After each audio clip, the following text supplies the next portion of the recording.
안녕하십니까. 반갑습니다. 에듀피디에서 국어를 강의하는 정우상입니다. 자, 오늘은 아주 의미 있는 특강 기미독립선언서 강의를 진행하도록 하겠습니다. 총 4강으로 예정되어 있고요. 정말 우리는 국어와 관련된 다양한 공부들을 해야 하는데 오늘 이 시간도 국어 플러스 또 역사가 포함되어 있는 강의이기 때문에 여러분 경청해 주시고 또 국어와 한국사 공부하시는 분들 또 이 강의를 통해서 일석이조의 효과를 노렸으면 좋겠습니다. 자, 기미독립선언서입니다. 1919년 3월 1일 우리는 그날의 함성을 실제로 경험해 보지는 않았지만 텔레비전, 뭐 드라마, 영화 이런 데에서 많이 간접적으로 또 알고 있습니다. 아주 의미 있는 날이었었고요. 1919년은 우리 역사 속에서 뭐 다양한 어떤 의미로 기억되는 해이죠. 임시정부가 수립이 되었고요. 또는 뭐 의열단이 창단이 되어서 그래서 조직이 되어서 또 한국사 시험에 활용되기도 합니다. 자, 우리 국어로 보더라도 이제 국한 혼용문이라는 이 문체가 주는 부담감을 현재 우리는 분명 느끼고 있지만 공무원 국어 시험의 한자 필수이기 때문에 그리고 이 기미독립선언서에서 발췌된 한자 관련 문제들이 정말 상당히 많습니다. 그래서 긍정적인 의미를 중심으로 설명할 겁니다. 물론 이제 사실은 기미독립선언서의 작성자 최남선이 또 대표적인 그 당시에 학자였지만 이제 추후에 변절을 하게 되었고 가장 대표적인 조선의 2대 천재 이광수, 춘원 이광수부터 바로 육당 최남선까지가 또 가장 또 변절을 한 우리에게는 최악의 역사라고도 볼 수 있고요. 또 최남선으로 보더라도 가장 안타까운 것은 68세던데요. 기록을 보니까 서울에서 늙어 죽은 거예요. 그러니까 어떤 역사적인 처벌을 받지 못하고 반민특위에 잡혔다가도 그러나 결국 다시 풀려나게 되면서 그냥 그렇게 유야무야가 된 우리 역사들이 있었잖아요. 그래서 최남선에 대한 부정적인 측면들 분명 저도 잘 알고 있고 또 이야기하고 생각해야 하지만 우리는 오늘 이 시간은 그냥 국어를 위해서 이 문장 하나하나 또 단어에 대한 한자에 대한 공부를 위한 시간이기 때문에 일단 다른 부정적인 요소를 배제한 채 그대로 우리가 4시간 내내 이 기미독립선언서로 시작을 할 겁니다. 저는 이 기미독립선언서의 구절 중에 가장 좋아하는 말이 있는데요. 방촌의 인을 회하라라는 문장이 이제 글 속에 보입니다. 이것을 이제 두 가지 측면으로 본다면 첫 번째 직역했을 때 방촌 사전적 의미로는 얘가 마음이라는 뜻이고요. 뒤에 우리는 다 해석을 할 겁니다. 사방 한치의 마음을 지금 뜻합니다.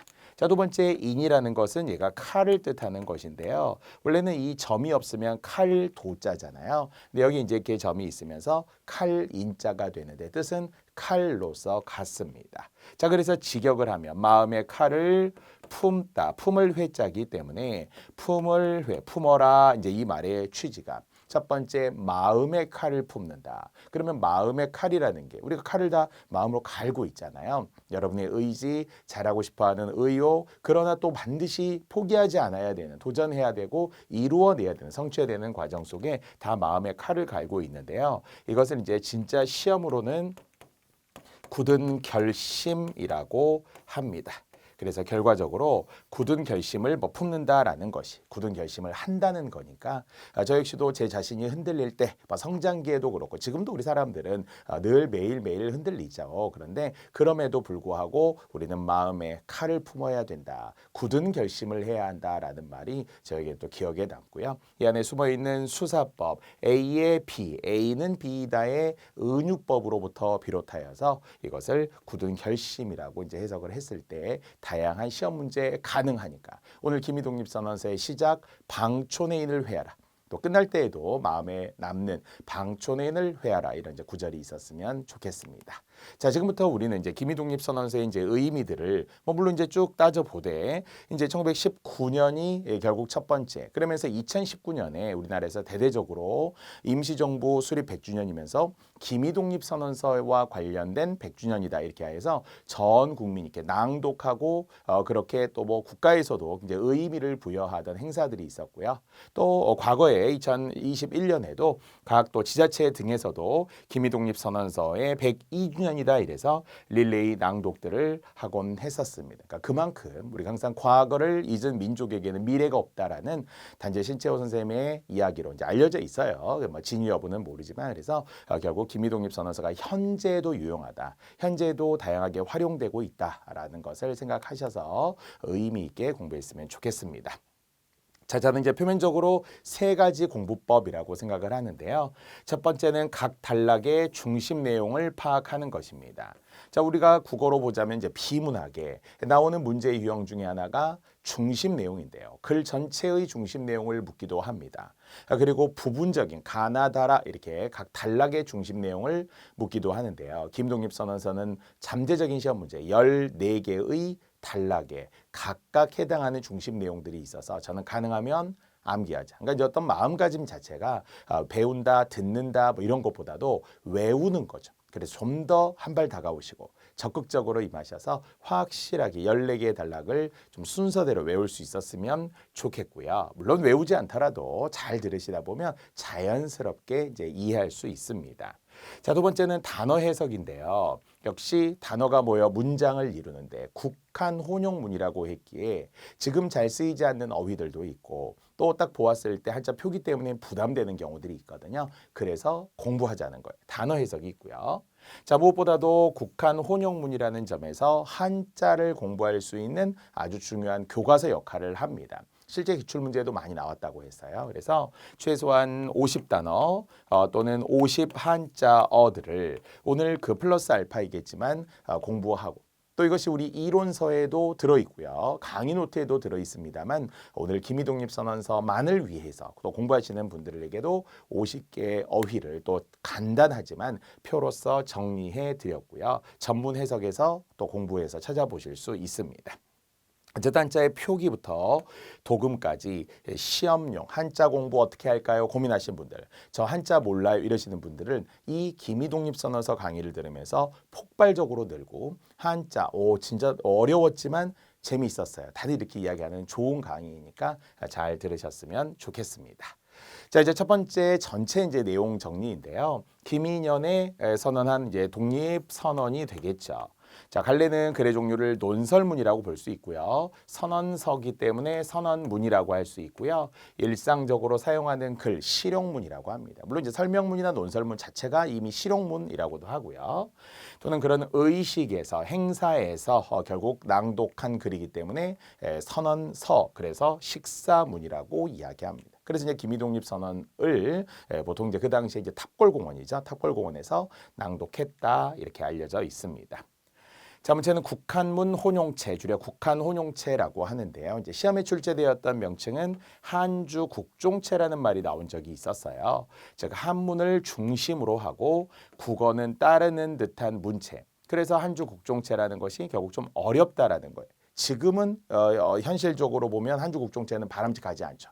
왜냐하면 우리 국어가 있고 국어 중심의 언어 생활을 해야 되기 때문에 한글이 앞장서고 괄호에 한자를 병기하는 나란히 쓰는 이제 그런 경우들이 있기는 하지만 김이독립선언서는 오히려 한문이 앞장서고요. 한글의 도금이 아예 없는 경우들도 있어요. 그래서 어쨌든 한주 국종체, 한문 중심이다. 이것만 간단하게 생각하면 됩니다.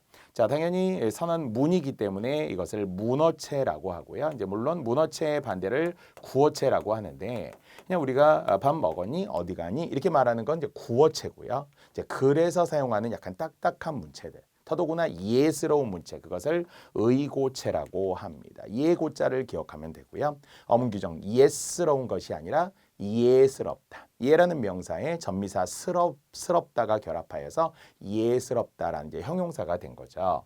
자, 강한 어투였겠죠. 강건체. 또 문장이 길어서 만연체인데요. 이게 장점도 되고 단점도 됩니다.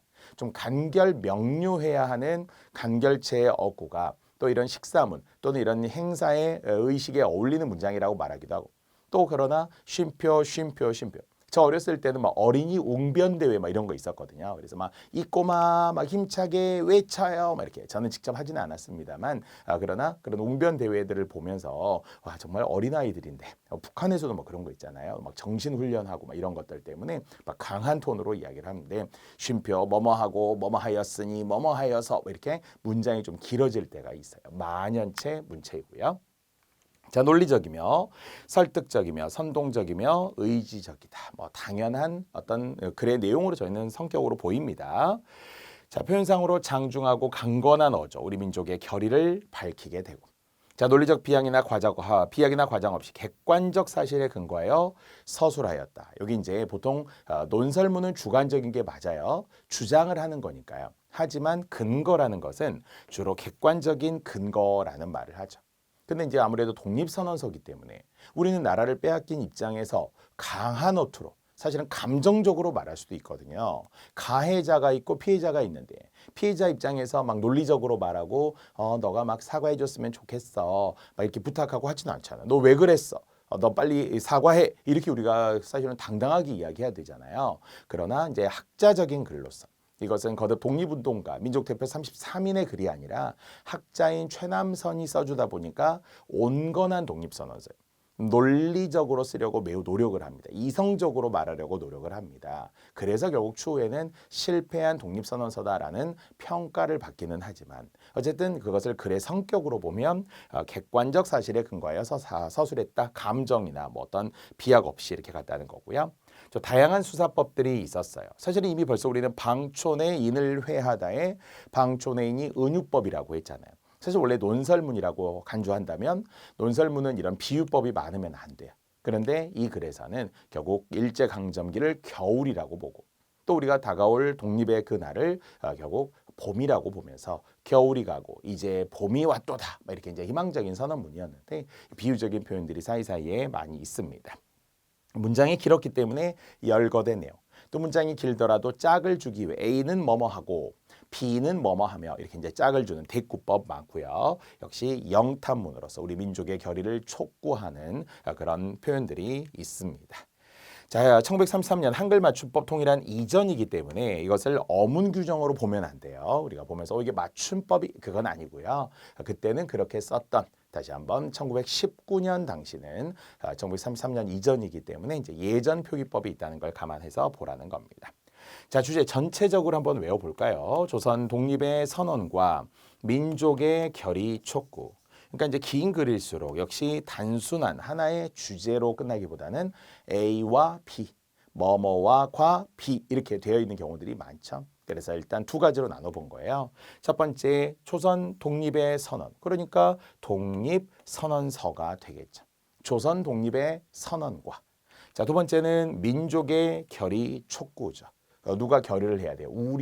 우리가 결심하고 결단하여서 행동해야 된다라는 거예요. 가만히 있어서는 변화되는 게 없기 때문에 설사 실패하더라도 행동하고 도전해 볼 필요가 있겠죠. 민족의 결의 촉구가 되겠습니다. 자, 이제 기미독립선언서 전체 내용 역시 사이사이에 제가 또 이야기할 텐데요. 주제는 기본으로 생각을 해두시고 다시 조선의 독립선언이 독립선언서인 건 알겠고요. 민족의 결의 촉구라는 말이 계속 보였던 거죠. 여기에도 있었고요.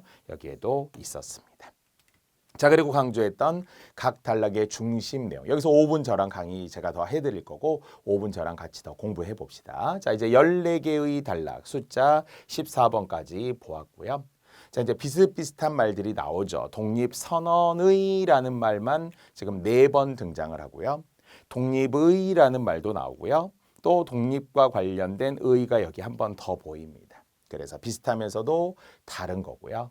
자, 이것을 서론, 본론, 결론처럼 이야기를 하더라도 독립선언의 땡땡 이렇게 나와 있었던 내용들이 모두 가장 기본적인 이제 서론 부분들, 독립선언에 관한 이야기들이 결국 이제 기본이라고 생각을 하시고 이것만으로도 가나다라 가능하고요. 이것을 아예 독립적으로 한 단락으로 따로 빼더라도 그게 전체의 주제를 묻기도 하니까 뒤에 있는 말들 의식하시면 좋겠습니다. 자, 기본적인 이제 서론이다, 논설문이니까 라고 설명하는 것과 자, 그리고 독립의 의의까지를 마지막으로 본론이라고 하는 긴 이제 본문이 있을 것이고요. 자, 마지막 이제 좋은 때가 왔다. 시운의 도래. 그래서 아까 우리 주제, 우리 민족의 결의를 촉구하는 것이 마지막 결론 부분이 되는데요. 자, 14개의 단락이라고 하는 것을 제가 지우고 이렇게 보여드릴 수도 있고 아니면은 모두 지울 수도 있습니다. 자, 그래서 우리에게는 5분이라는 시간이 이제 필요하다라는 건데요. 자, 첫 번째입니다. 자, 독립선언의 내용이 이것이 전체의 주제문입니다. 전체의 주제문을 마치 우리가 글의 구성 방식으로 본다면 두 갈식이라고 말하죠. 머리두자 주제가 맨 처음에 있다라는 거예요. 그래서 정말 우리는 전문을 외우지는 못하도록 예전엔 정말 전문을 외웠어요. 저도 다 외웠습니다. 외우게 합니다, 선생님들이. 자, 그런데 외우지 못하더라도 첫 문장만큼, 전체는 아니어도 첫 문장만큼 우리가 좀 이야기할 수 있었으면 좋겠어요.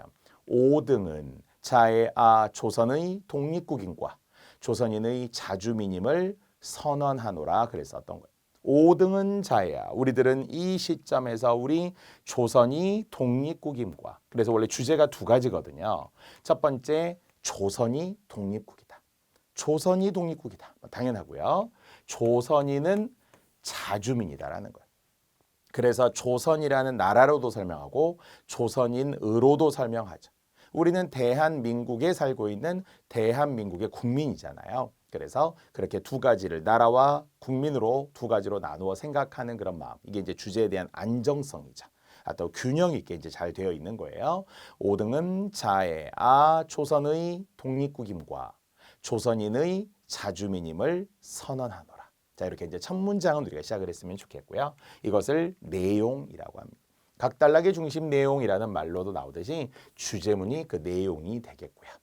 자, 두 번째 이제 독립선언의 취지입니다. 이 취지라고도 나오고요. 시험에는 목적이라고도 나오고 동기라고도 나오는데 보통 우리는 뭐뭐 하기 위하여라고 하거든요. 취지, 목적, 동기, 위하여. 그래서 무엇을 위하여 하는가? 그러면은 결국은 우리 조선이 독립국이고 조선인이 자주민이다라고 했는데 그게 주제였는데 이제 세계에 알리려는 목적이 있어요. 독립을 선언하게 된 이유 세계에 알려야 되잖아요. 아무리 우리가 약소국가라고 하더라도 약소국가로서의 목소리도 내야죠. 그래야 나중에 세계에서도 도와주고 나중에 우리의 목소리가 결국은 당당한 권리로 돌아올 수 있거든요. 자, 세계에 알리는 것이 대외적 취지. 대외적 취지라는 말을 썼다는 건 대내적 취지라는 것도 있다는 거죠. 그래서 세계에 알리는 것이 대외적 취지고. 자, 그다음에 자손만대에게 결국 깨우쳐 주는 거예요. 우리는 부끄러운 조상들이 아니었다라는 것을. 그리고 지금은 설사 어떻게 될지 모르지만 나중에는 반드시 독립을 쟁취해야 한다라는 엄숙한 목소리였던 거죠. 그래서 대내적 취지는 자손만대에게 깨우쳐 준다라는 두 가지의 취지가 있었어요. 그러니까 처음에도 주제도 두 가지, 취지도 두 가지 이렇게 생각하면 되겠죠. 자, 그리고 배경이라는 거. 사실 영어로는 백그라운드잖아요. 줄여서 우리가 백, 외래어 표기법으로 백이지. 사람들이 많이 백이 있다 이런 말들 쓰잖아요. 어쨌든 바로 1년 전, 또 1918년이라고 하는 또 역사적인 또 의미가 있는 해이잖아요. 결국 세계 1차 대전이 끝나죠. 독일이 항복을 합니다. 11월 11일에. 그래서 1918년 결국 독일이 패배한 후 미국의 대통령, 그 당시 윌슨 대통령이 민족 자결주의를 선언합니다. 약소국가도 자기의 권리가 있고 해방해야 하고 그래서 이제는 과거에는 침략주의, 강권주의, 제국주의 힘으로 땅 따먹기 하고 이렇게 했던 게 바람직하지 않다라는 걸 선언을 하게 됩니다. 그래서 우리가 이제 용기를 얻고 희망을 얻게 된 거죠. 그래, 우리도 선언하자. 다른 나라들도 막 그랬고 약소국가들이. 그래서 우리는 1년 전으로 돌아가면 돼요. 배경 그러면 1년 전. 그게 바로 1918년 민족 자결주의가 되겠습니다. 자, 그것을 바로 지문 속에 의하면 세계 개조의 대기운이라고 설명. 세상이 변하고 있다는. 세계 개조의 대기운에 순응병진하기 위하여 차를 제기함이 독립선언의 배경이었고요. 자, 그리고 아주 중요한 또 정당성. 정당하다. 정말 그 자체만으로도 바람직하고 바른 거잖아요. 그런데 보통 정당성의 기준은 하늘이에요. 하늘. 그래서 정당성 그러면 하늘을 떠올려 봅시다. 사실 우리에게도 또다시 아주 엄숙한 표현 중에 이런 거 있죠. 하늘에 맹세한다. 하늘이 도와준다. 진인사 대천명. 사람으로서 할 수 있는 최선을 다하고 하늘의 명을 기다리듯이. 하늘은 내 편이듯이. 그래서 우리가 어떤 정당성의 기준을 하늘에 대고만 이야기를 했다는 거죠. 그래서 시 천의 명명이며 바로 하늘의 엄숙한 명령이라는 거예요. 이 우리의 독립선언은 우리가 하려는 게 아니에요. 이를 꾀하는 것은 사람이로되 이를 이루는 것은 하늘이로다라고 삼국지에도 이제 제갈공명이 이야기를 하는데 그만큼 우리는 하늘의 뜻이라는 표현에 대해서는 좀 거역할 수 없는 흐름으로 생각을 하죠. 그래서 이것은 하늘의 엄숙한 명령이며 시대의 대세이며 전인류 공존동생권의 정당한 발동이라. 그래서 정당하다라는 단어가 직접 이 글 속에 있어요. 그게 중심 내용으로 찾아서 옮겨서 적을 수 있어요. 정당한 발동이라. 천하 하물이든지 차를 저지억제치 못할지니라. 천의 어떤 것이라도 바로 저 일본이라도 우리를 저지억제치 못할 것이다. 이렇게 이제 이야기를 했던 게 바로 서론의 끝 독립선언의 땡땡이었어요. 자, 이것만으로도 복습이 되겠죠. 독립선언의 내용이 두 가지이자 주제문이었고요. 독립선언의 취지도 두 가지로서 대외적 취지, 대내적 취지라고 했었죠. 세계에 알리는 것, 자손들에게 깨우쳐주는 것, 그게 취지가 되겠습니다. 자, 독립선언의 배경 1년 전이라고 했어요. 바로 민족 자결주의 세계 개조의 대기운이라는 구절을 그 구절이 있으면 배경이라고 하면 되고요. 자, 제가 강조했던 정당성, 그것이 바로 하늘이라고 했었죠. 하늘의 명령이다. 그럼 무조건 정당성, 독립선언의까지는 같다는 거죠. 그래서 다시 내용, 취지, 배경, 정당성. 내용, 취지, 배경, 정당성이라고 지금 여러분이 혹시 따라하고 있다면 외우려고 조금이라도 마음이 움직인다면 이제 다음부터는 다 쉬워집니다. 그렇게 하면 되거든요. 자, 이제 본론으로 들어가서 다 설명할 수는 없지만 합방으로 인한 민족적 피해 4가지를 나열하면서 병렬적이며 열거하면서 소개합니다. 자, 사실 우리는 과거에 결국은 우리의 자주 독립이었잖아요. 반만년 역사, 5천년 역사로서 살다가 일본이 결국 어느 순간 들어서 국권을 침탈하고 바로 뒤에 나와 있는 1876년 강화도 조약, 병자소조교라고 하면서 서서히 침탈하고 막 정당화하거든요. 그래서 지금 우리는 다양한 측면에서의 피해를 보게 된 거예요. 이것을 본문에 의하면 이민족 겸재의 통고, 이게 찾아쓰시오의 답인데요. 이민족은 당연히 다른 민족의 일본을 말하고요. 어려운 한자어 겸재라는 말에 한 글자라도 힌트를 삼는다면 억제. 이 민족이 우리를 구속과 억제했어요. 억눌렸고 손발을 묶어놓은 거예요. 겸재의 통고. 통고란 단어는 낯설지만 도치를 하니 쉬운 고통이에요. 고통. 그래서 우리는 일본의 구속과 억제의 고통을 당했다는 거예요. 많은 것을 빼앗겼고 많은 것을 잃어버리게 돼요. 그것이 바로 이제 합방으로 인한 민족적 피해. 물론 이제 알다시피 합방이라는 것은 한일 합방, 일본에서 만든 말이고요. 우리는 경술국치인 거예요. 나라를 빼앗겼지만 이제 이 글에서 합방이라는 것은 뭐 일본 입장이라기보다는 그냥 어쨌든 뭔가 한일이 합쳐진 듯해 보이지만 그러나 그게 바람직하지 않다. 이렇게 말한 거예요. 우리는 한일 합방 이런 말 쓰면 안 돼요. 일제시대 이런 말 쓰면 안 돼요. 일제 강점기가 되고요. 우리에게선 치욕스러운 경술련의 날, 바로 1910년 그리고 8월 29일 경술국치, 국치일이라고 우리가 표현들을 해야 합니다. 자, 그래서 우리는 이제 독립이 필요하다라는 독립의의가 나왔죠. 독립선언의와 독립의는 다르더죠. 그래서 바로 아까 설명하던 첫 번째 그 구절 방촌의 인을 회하고가 여기에 나옵니다. 우리는 독립이 반드시 필요합니다. 벗어나야 합니다. 베어 없애야 합니다. 잘라내야 합니다. 그러려면 결국은 우리가 2천만 각계가 방촌의 인을 회하고 그래서 나아가 취하면 어떠한 강한 상대인들 꺾지 못하랴. 물러서서 계획하면 어떠한 뜻인들 펴지 못하랴. 이런 이제 서리적 영탄적 표현들이 많으며 독립의 필요성이라고 합니다.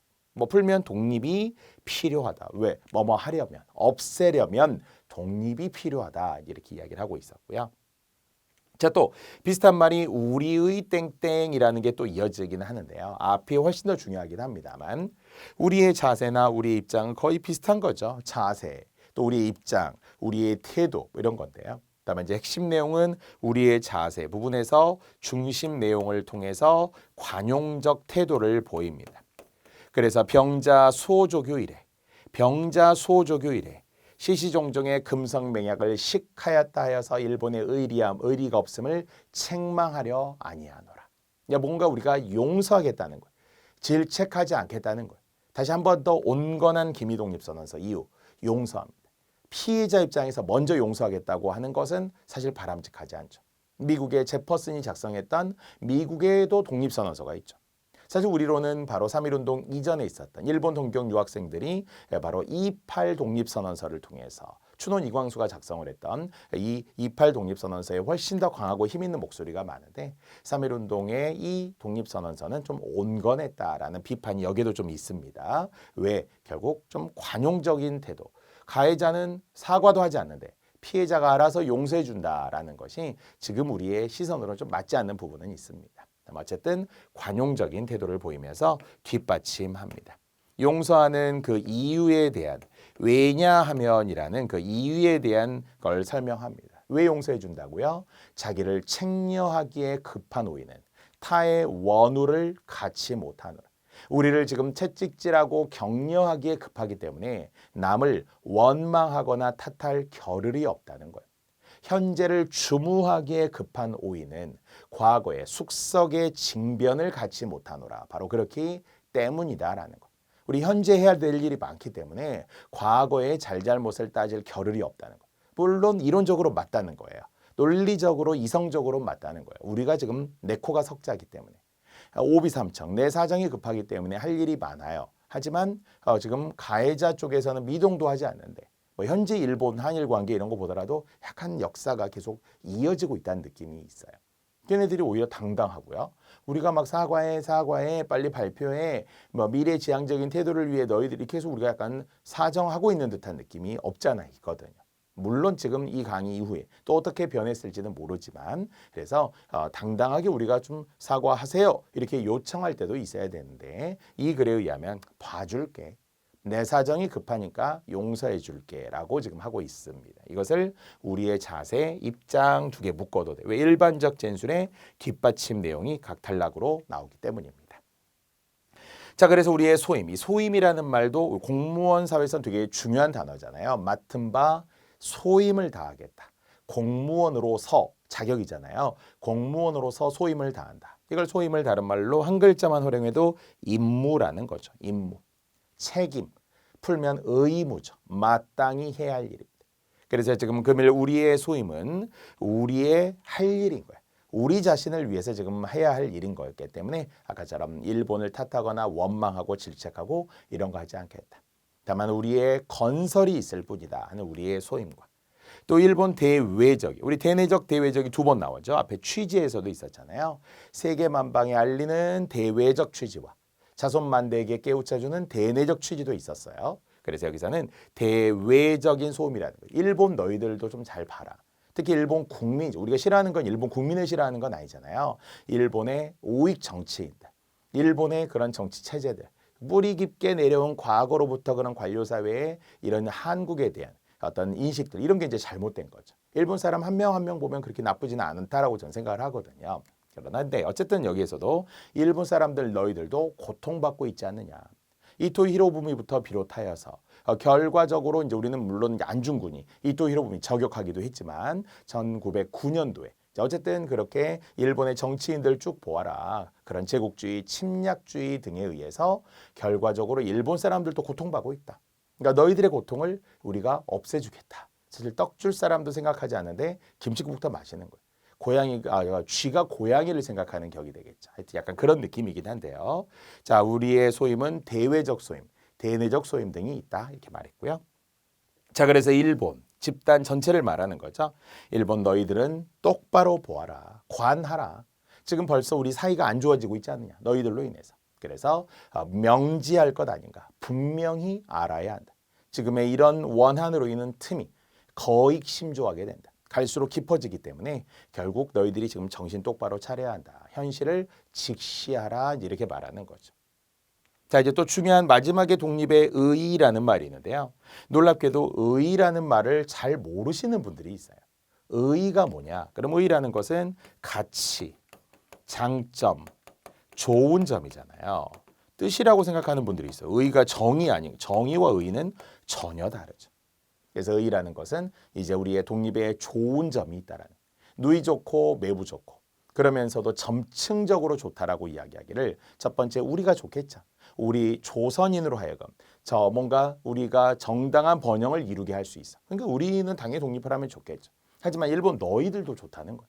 너희들도 사악한 길에서 벗어날 수 있어요. 자, 그리고 이제 확대하면 아시아, 동양이죠.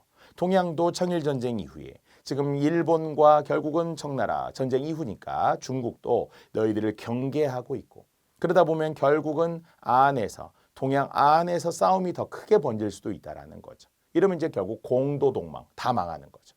우리 핵무기 쓰지 못하는 이유 다 망하니까. 그래서 결국은 일본도 좋다, 중국도 좋다, 동양도 좋다는 거예요. 그럼 이제 더 확대했더니 세계 평화, 인류 행복을 위한 계단이 되게 하는 것이니 이 어찌 구구한 감정상 문제이리요라고 말하며 절대 내가 감정적으로 말하는 게 아니다. 잘 생각해봐라. 너희들도 좋다. 우리가 좋은 건 마찬가지다. 당연하지만 너희들도 좋다. 전 세계를 위해서도 좋다. 이 안에 점층법이 있다고 했고요. 이 부분만으로도 중국, 세계, 인류 이런 말이 나오면 무조건 독립의 의 이렇게 이어절로 가야 합니다. 마치 우리는 표준 발음법 때 민주, 주, 의가 8가지 발음이 가능했다. 여기도 마찬가지로 발음에 의하면 독립의, 의가 원칙이지만 독립의 의가 허용이요. 또는 독립의 의이가 허용이요. 독립의 의 이렇게 사실 허용들로 해서 경우의 수 총 4가지. 다만 이 첫 음절의 의만 의로 발음한다. 이런 건 이제 우리가 어문 규정했던 거고요. 어쨌든 발음으로서는 4가지가 있지만 보통은 허용된 발음으로 독립의 의 이렇게 이제 많이 이야기하는 거잖아요. 그래서 어쨌든 좋은 점 같이 점층법만 기억하시면 됩니다. 바로 여기까지가 본론이고요. 자, 이제 마지막 결론이 2개의 단락인데요. 때가 왔다는 거죠. 때와 운이 도래에 다가오는 거죠. 우리는 21세기가 도래했다 이런 말들, 도래한다 이런 말 하잖아요. 그래서 이제 아까처럼 겨울이 가고 봄이 왔어요. 봄이 왔다라고 생각해요. 물론 우리는 사실 결과적으로 실패한 독립선언서지만 희망의 싹을 보고 희망의 끈을 본 거죠. 자, 그런 결코 실패라고 말할 수 없는 것은 그래서 결국은 옥고를 치르고 정말 우리 유관순 열사 이렇게 옥고를 치르고 서대문 형무소육 하지만 그런 게 기폭자가 되고 결국 지식인들의 의식이 서서히 깨게 되었겠죠. 그래서 결국은 1945년 8월 15일 일제강점기 36년 이후에 우리는 해방을 하게 돼요. 물론 다만 아쉬운 것은 우리의 목소리보다 일본이 패망을 한 거죠. 항복을 한 거죠. 우리가 승리한 게 아니라서 그 이후에도 또다시 미군정 또는 그 당시에 소련 군정 이렇게 해서 이제 결국 갈라서게 된 안타까운 역사들이 있지만 어쨌든 이 글에는 1919년에 당시에는 우리가 독립을 할 줄 알았겠죠. 희망적인 이야기를 한 거죠. 이제 때가 왔다 이렇게 한 거고요. 자, 그래서 이제 맨 마지막 이거 주제에 해당하는 마지막 문장. 물론 전체 주제문은 여기라고 있어요. 근데 핵심 내용이고. 그래서 마지막에는 힘차게 나아가자. 맥진할 따름인디어 이렇게 하면서 14개의 단락이 마무리가 됩니다. 사실 모든 것을 다 외울 수는 없을지도 몰라요. 그런데 한번 차근차근 가봅시다. 자, 우리 기억하는 다시 복습이에요. 독립선언의 내용, 취지, 배경, 정당성, 하늘 여기까지 우리 다 했죠.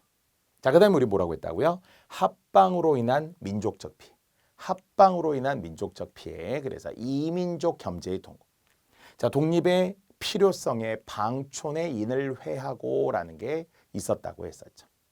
자, 그리고는 우리의였어요. 이 우리의가 연달아 4번 나왔었잖아요.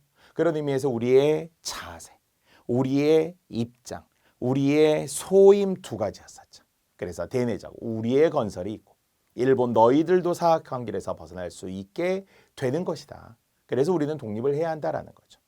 자, 그리고 그래서 일본 너희들 각성하라는 거예요. 일본의 각성을 촉구했고. 자, 그리고 마지막에 독립의 의, 가치, 장점, 좋은 점, 점층법만 생각하라고 했죠. 그래서 다 좋지 않느냐, 누이 좋고 매부 좋고 다 좋지 않느냐. 사필 규정, 이걸 다 한마디로 정리하면 한자성어 사필 규정이에요. 모든 일은 반드시 올바른 이치로 돌아간다. 사필 규정인 거니까 우리는 독립을 해야 된다는 거죠. 자, 마지막 2개 따로 묶었잖아요. 첫 번째, 시운의 도래, 때가 돌아왔다. 때가 되었다. 그리고 이제 민족의 결의, 우리 민족의 결의를 촉구하는 것으로서 우리 주제문에도 있었습니다만 다시 보여드려도 우리의 결의라고 했어요. 자, 그러니까 독립선언의로 4개 묶일 수도 있고 우리의로 4개 묶을 수도 있고 또 독립의 필요성, 독립의 의, 마지막 결론 2개 이렇게 했더니 이 14개의 단락이 그렇게 부담되지 않았다는 거예요. 처음에는 뭘 자꾸 14개를 외우라고 하는 거야. 이게 엄청 많은데 김희독립선언서 처음 특히 요즘 젊은 세대, 요즘 세대는 기미독립선언서 자체를 학교에서 공부하지도 않습니다. 7차 교육과정 이후 개정 교과서에서 기미독립선언서가 빠졌습니다. 전에는 우리가 다 교과서에서 배웠고요. 저 때도 한자 같은 경우는 다 한글을 사인펜으로 지우면서 한자도 다 외우게 했던 거거든요. 어쩌면 단순 무식한 암기의 방법이 더 오래 기억에 남을 수는 있는데 요즘에는 아예 공부도 하지 않아요. 그래서 우리 공무원 시험에는 정말 과거에는 더 많이 나왔다가 요즘에는 조금 덜 나오는 편이긴 하지만 그래도 언제 어디서 어떻게 나올지 모른다는 거예요. 어떤 직렬에서 국가직, 지방직, 뭐 아니면 군무원 시험 이런 다양한 시험들에서 출제될 수 있는 가능성 분명히 있고요. 또 그렇지 않더라도 그다음 역사를 위해서 우리는 꼭 알고 있어야 되는 거니까 이 기회 딱 4시간만 우리가 같이 해보자라는 거죠. 자, 마지막 한 번만 다시 해볼게요. 독립선언의 내용, 독립선언의 취지, 독립선언의 배경, 독립선언의 정당성 이렇게 한번 쉬자는 거죠. 이렇게 해야 여기까지가 서론이었어. 독립선언의가 4개였어. 이거 됐잖아요. 합방으로 인한 민족적 피해, 이민족 겸재의 통고, 독립의 필요성, 방촌의 인을 회하라 있는 부분을 잘 기억해 주세요. 그리고 우리의 4가지라고 했었죠. 그래야만 우리의 자세, 우리의 입장, 우리의 소임을 대내적, 대외적으로 이렇게 2가지로 나누었고요. 그래서 일본의 각성을 촉구하며 마지막 독립의 의하면 되죠. 의. 그럼 이제 다 온 거잖아요. 독립의 의. 그리고 마지막 부분에 시운의 도래, 우리의 결의라고 했습니다. 전체 주제문은 첫 문장이라고 했었죠. 5등은 차이, 조선의 독립국임과 조선인의 자주민임을 선언하노라. 딱 요 문장이 가장 좋다라는 거죠. 자, 이제 중심 내용을 알고 있다면 하나하나 이제 해결해 나가는 거. 하나하나 이제 우리는 벽돌 깨기 하는 거예요. 첫 번째부터 들어가되. 자, 우리가 했던 바로 그 4개를 다시 한번 살짝 크게 이야기해 드릴게요. 자, 독립선언의 내용 분명히 전체 주제문 했으며 2가지. 조선이 독립국이다. 조선인이 자주민이다. 원래는 이게 주어 서술어의 느낌인데 예전에는 관형격 조사 의를 써서 조선의 독립국임과 조선인의 자주민임을 선언한다지만 의미상으로는 주격이라는 거예요. 조선이 독립국이다. 또 조선인이 자주민이다. 그래서 바로 관형격 조사의 쓰임으로 왜 해석상 당연히 원래는 관형격 조사라는 것은 뒤에 체언을 꾸며주게 돼 있는 관형어인데 그러나 의미상으로는 주격도 되고 목적격도 되고 동격도 되고 비유적 의미도 돼. 그래서 이런 의의 해석들이 예전부터 엄청 잘 나왔고요. 지금 공무원 시험에도 출제되고 있습니다. 오늘 우리는 마지막이 기출문제거든요. 문제로 다시 확인하게 될 겁니다.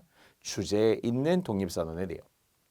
자, 독립선언의 취지, 목적, 동기, 뭐뭐 하기 위해라고 했잖아요.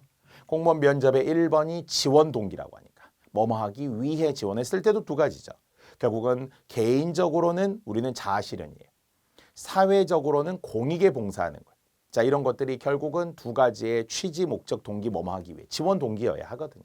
균형 있고 안정감 있는 게 되게 중요한 거잖아요. 그래서 대외적 취지 어떻게 한다고요? 세계 만방에 알리는 거예요. 그래서 이게 이제 한자 문제로 나오는 알릴 고자. 광고할 때 쓰는 알릴 고자. 첫 번째 취지가 뭐라고요? 세계에 알리는 거라고요. 이준 열사 헤이그 뭐 어떤 그런 모임에 가서 정말 협약에 가서 막 선언하고 우리 알리고 뭐 이런 거 하잖아요. 참석하고 자 이런 게 세계에 알리는 겁니다. 대내적이라는 것이 결국 자손들에게 깨우쳐 주는 거죠. 우리 자손들에게 부끄럽지 않은 선인들이었다 이렇게 알려주려고 한 거죠. 그런 살신성인의 마음으로 한 거예요. 취지 2가지 있었고요. 자, 배경 기억하시죠? 세상이 변하고 있다고 했어요. 이것을 세계개조의 대기운 딱 1년 전으로 돌아가면 돼요. 1918년에 무슨 일이 있었다고요? 윌슨 대통령의 민족 자결주의가 있었다는 거예요. 약소국가 해방주의가 있었어요. 자, 그리고 또한 중요한 정당성을 강조한 이유는 하늘이라고 다 했으니까 하늘의 엄숙한 명령, 그것을 명명이라고 합니다. 시천의 명명이며 이것도 하늘의 명령이다. 그러면 관형격에 해당하는 것이라고 볼 수도 있고요. 아니면 하늘이 내린 명령이다. 이러면 또 주어 서술어처럼 해석하기도 하는데 어쨌든 이것은 하늘의 명령입니다. 시대의 대세이며 전인류 공존 동생권의 정당한 발동이라 그래서 중심 내용이 정당성이라고 했었죠. 천하하물이든지 자를 저지억제치 못할지니라 그랬던 문어체적인 표현이 있고요. 자, 이제는 복습의 끝이죠. 이제 분명히 외워가는 과정이잖아요. 내용, 취지, 배경, 정당성. 이제 거꾸로 가도 되겠죠. 하늘, 정당성. 1918년 세상이 변하고 있어 배경, 취지 두 가지, 대외적, 대내적.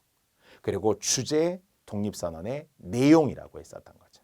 자, 서론이었고요. 자, 본론도 합방으로 인한 민족적 피해를 분명 이야기한 후 박탈되었어요. 빼앗기게 된 거예요. 그런 것들을 네 가지로 나열한 후 이민족 겸재의 통고를 찾아 쓰시오였기 때문에 기출문제에 있습니다. 자, 그래서 겸재라는 단어가 어렵다고 했어요. 구속과 억제라는 뜻풀이 고통 단어 바꾸는 도치의 통고라는 단어도 있었고요. 자, 이제 그래서 결국 이 모든 것들을 이뤄내려면 이런 이제 피해를 보았는데 이 피해를 없애려면 반드시 독립이 필요하다라는 거예요. 파탈하려 하면 삼재, 베어 없애려 하면 제거하려 하면 독립이 반드시 필요합니다. 그래서 어떻게 2천만 각계가 인마다, 즉 사람마다 방촌의 인을 회하고 방촌의 인을 회하고 나아가서 맞서 싸우자라는 거예요. 그러면 어떠한 강한 상대인들 꺾지 못하라. 물러서서 계획하면 어떠한 뜻인들 펴지 못하랴 이렇게 이야기합니다. 자, 이제 방촌 뭐라고 했죠? 사전적으로는 마읍, 인은 칼, 회는 품을 회 이렇게 했었죠. 그래서 결국 굳은 결심을 하고라는 게 완전한 해석 문제라고 해서 두 가지로 공부하라고 했어요. 직역하면 마음의 칼을 품는다. 의역하면 굳은 결심을 한다. 자, 제가 왜 이 말을 좋아했다고요? 우리는 수험생이니까. 또 저도 공부하던 시절이 있었으니까. 그래서 여러분들에게도 같은 마음으로 우리 마음에 칼을 갈아야 됩니다. 겉으로 칼을 내미는 게 아니에요. 밖으로 막 보여주는 게 아니에요. 칼을 밖으로 보여주면 강도죠, 강도. 그런데 우리는 마음에 칼을 갈아야 됩니다. 마치 우리가 이를 깨물고 속을 썩인다. 절치부심이라는 말도 그런 느낌이거든요. 두고 보자. 내가 해내리라. 반드시 내가 꼭 합격하리라. 이런 마음이 결국 방촌의 인을 회하는 거예요. 김미독립선언세 구절로 기억하면 더 좋겠죠. 자, 그리고 이제 우리의 자세와 입장에 왜 관용적인 자세를 보였다고 했어요. 왜 관용적인 입장이라고 했어요. 내 사정이 급하니까. 내 코가 석자니까. 그래서 속담 문제 한자성어 오비 삼척까지 모두 시험에 나옵니다. A에 A 다시라고 했었죠. 용서해 줄게. 용서해 줄게. 왜냐하면 하고 이어진다고 했었죠. 다시 한번 현재를 준비해야 하기 때문에 그렇다는 거고. 우리 스스로를 채찍질하고 격려해야 하기 때문에 그렇다는 거예요. 우리 같아도 그래요. 수험생 때 정말 할 일 많은데 공부할 거 많은데 자꾸 누가 옆에서 막 뭘 너를 욕했대. 뒤에서 너 험담했대. 막 이러면 어때요? 기분 나쁘죠. 근데 일단 참는 거예요. 왜? 그게 중요한 게 아니니까. 일단 내 공부해야 되니까.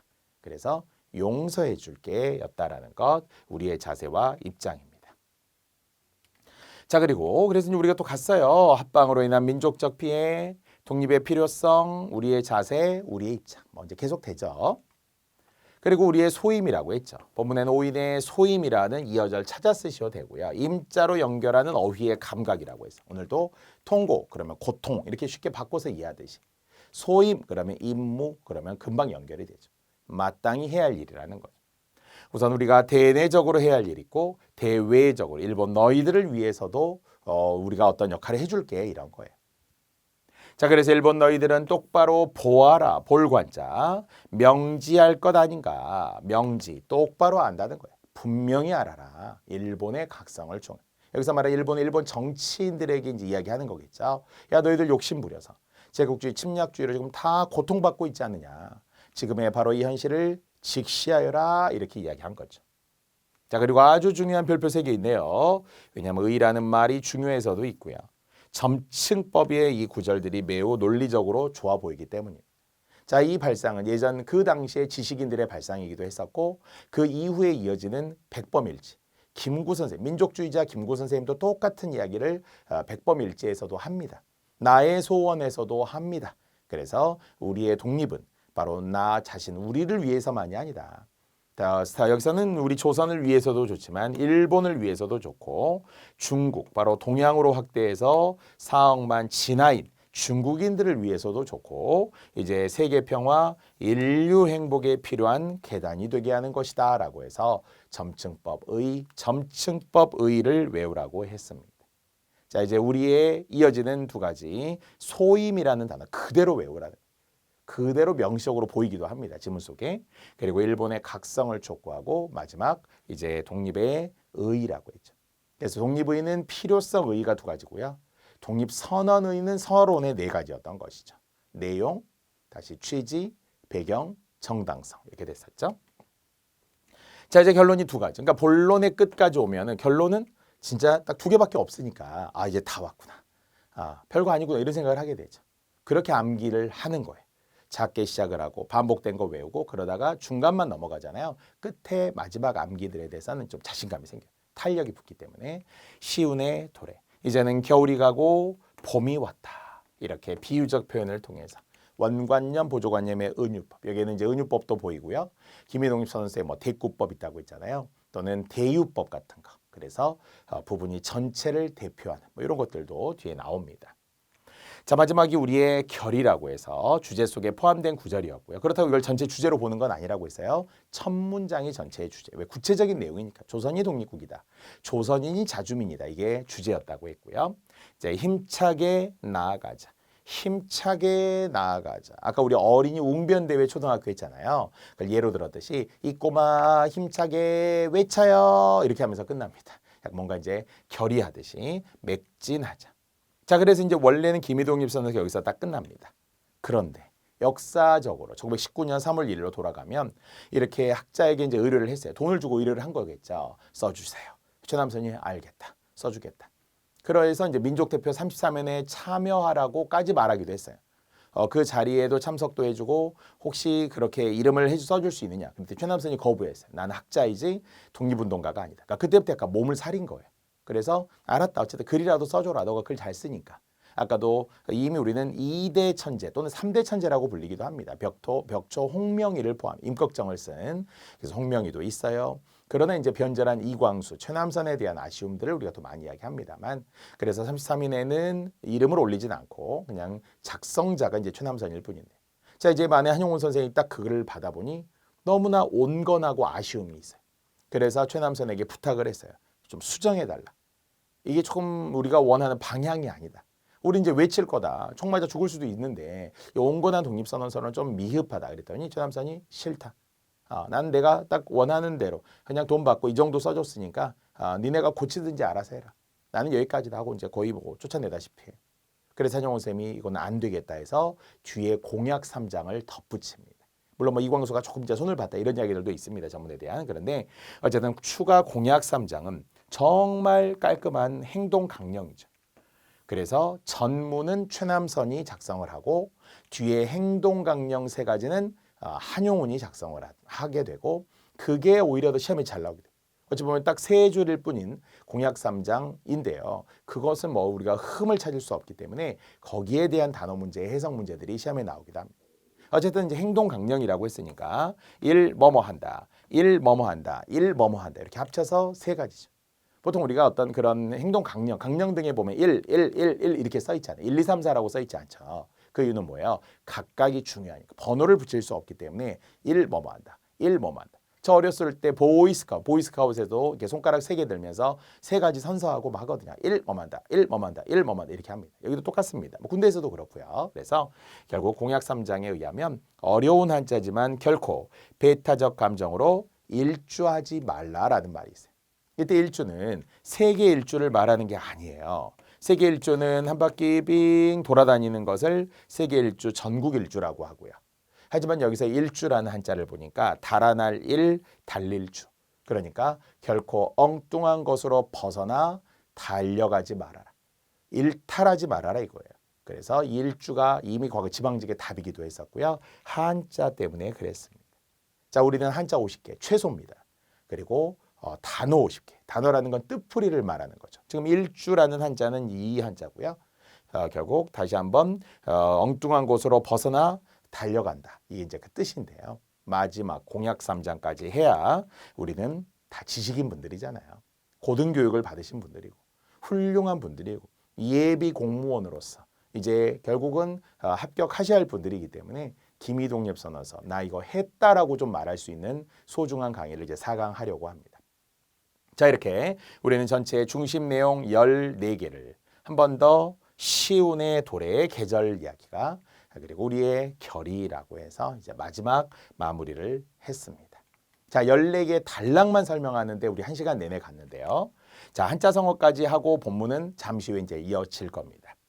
자, 아까 얘기했지만 전체 내용을 한마디의 한자성어로 표현하면 사필귀정이죠. 우리는 독립을 해야 한다. 사정을 하든 부탁을 하든 우리는 반드시 이것이 올바른 길이기 때문에 반드시 올바른 이치로 돌아간다. 특히 과거 고대 소설의 대표적 주제들이죠. 권선징악, 사필귀정, 인과응보. 과거 국가직에서도 서포 김만중의 사시남정기를 지문으로 주면서 결국은 사씨는 궁궐에 돌아오게 되는 마치 인현왕후 이야기죠. 그래서 이제 집으로 돌아오게 되고 그리고 장희빈 사형 먹고 죽었던 것처럼 소설 속에 빗대어 말한 거니까 사씨의 죽음 이런 상황들을 그러니까 교씨의 죽음과 사씨의 이제 컴백을 마치 우리는 인현왕후와 장희빈과 숙종의 관계에 빗대어서 한자성어 사필규정이다 이렇게 이제 답으로 나온 적이 있었거든요. 자, 또는 지금 일본이 우리를 억누르는 것은 다만 고식적 위압일 뿐이다. 고식적이라는 단어가 쓰였고요. 이 고식이라는 것이 한자성어 고식지기에서 온 말이죠. 임시 방편적이다. 잠깐 쉬려고 하는 생각. 잠깐 고라고 여기서는 뜻풀이해야 되고요. 쉴 식자라고 뜻풀이해야 됩니다. 잠깐 쉬려는 계책이라는 게 임시적으로만 한다는 거예요. 근본적인 해결책이 아닌 거죠. 그래서 같은 말 임기응변부터 시작하는 고식지계, 하석상대, 동족방뇨, 미봉책, 언발의 오줌누기 또는 아랫돌 빼서 윗돌 개기, 상하탱석이라는 말까지 국회직 시험에 나오기도 했었는데 이렇게 같은 말들을 나열하면 플러스 알파 많습니다. 시험 용어로는 미봉책 많이 추천하죠. 임시 방편적인 계책. 자, 그리고 또 자나깨나 잊지 못하는 게 오매불망이죠. 본디 춘향이가 이도령을 그리워할 때 오매불망 그리워한다. 이게 가장 어울리는 건데요. 우리도 우리의 독립은 꿈에도 잊지 못하는 거죠. 자나깨나 잊지 못한. 남북 이산가족 만남을 기다릴 때 오매불망 기다리는 거고요. 자, 그리고 발본색원이라는 성어 개인적으로 아주 추천합니다. 폐단의 근본을 뽑아서 완전히 고치는 것. 완전히 뿌리째 뽑아 없애는 것을 발본색원이라고 했을 때 지문에 의하면 삼재라는 단어가 나와요. 삼재하려 하면 풀을 베어 없애듯이 풀을 정말 이 예촉이 있죠. 제촉이 있죠. 이런 것들을 아주 뽑아 없애듯이 뿌리째 뽑아 없애는. 그래서 딱 어울리는 한자성어 발본색원이라는 게 나오고요. 자, 그리고 앞에서처럼 관용적 태도에 가장 어울렸던 오비삼척이었죠. 즉 내 사정이 급해서 그래서 어떻게 하겠다? 용서하겠다. 너희들을 탓하지 않겠다. 한자성어 오비삼척, 속담, 내코가 석자까지도 다 실제 시험 문제들입니다. 자, 이렇게 관련 한자성어들을 따로 뽑았고요. 자, 이제 관련 단어들은 앞으로 할 거예요. 앞으로. 다만 이렇게 50개를 먼저 표로 보여드림으로써 와, 좀 어렵구나. 그런데 이제 이 순서대로 갈 거예요. 아까 세계 만방에 알릴고 고하야, 알리고. 자손만대에게 깨우쳐주고. 그래서 같은 고하야지만 한자가 달라 의미가 달라. 완벽한 기출문제. 첫 번째, 두 번째부터 시험 문제입니다. 그래서 이제 이음절의 한자어 많고요. 사음절로 된 것도 있습니다. 동시적으로 공부하라고 했어요. 첫 번째는 도금도 있어요.